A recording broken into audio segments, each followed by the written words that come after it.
Can we engineer the weather? Cloud seeding is a form of weather modification that can produce what we want more or less of, more rain or snow, or even smaller hail pellets.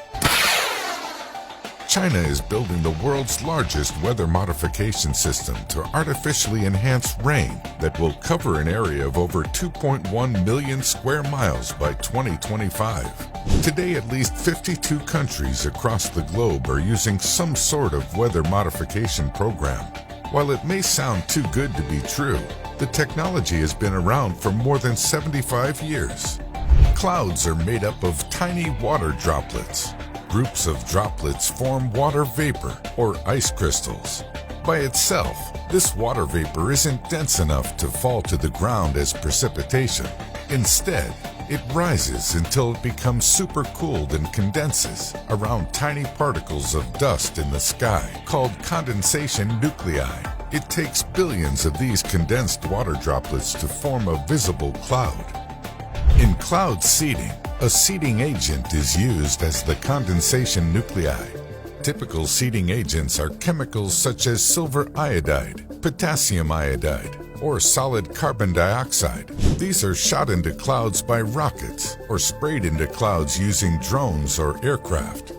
Unattached supercooled water vapor molecules in the clouds condense around these particles. The condensed water vapor droplets then group together, becoming larger and heavier.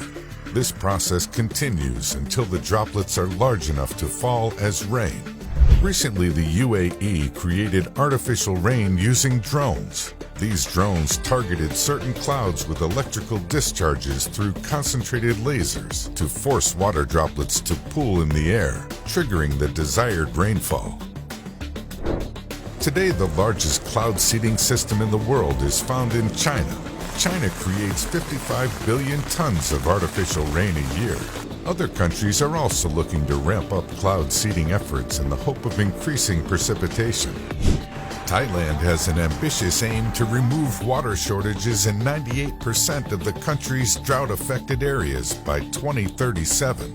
The idea behind cloud seeding is to create rain in regions that are most affected by droughts, thus reducing the impact of droughts.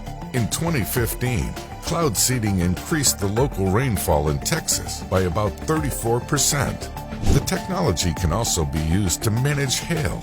According to an estimate, hailstorms in the U.S. cause an average of $15 billion in damage to homes, cars, and crops each year.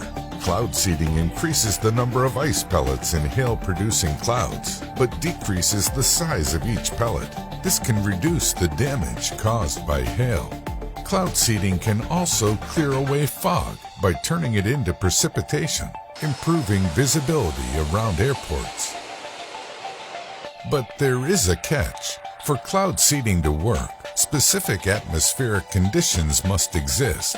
Cloud seeding can't create clouds. It can only add particles to clouds which interact with the water vapor already present in the air. Also, cloud seeding does not always go as planned. In 2009, China performed cloud seeding in an attempt to end a drought, resulting in a temperature drop and a snowstorm that closed roads around Beijing. There are also concerns about unwanted ecological changes. Rain in one area might bring drought to another, which could lead to ecological imbalances. After all, water that falls from the sky must go somewhere. If that extra precipitation falls in a place where it cannot be absorbed into the ground, then it could trigger flooding. Today, water shortages and floods affect every continent.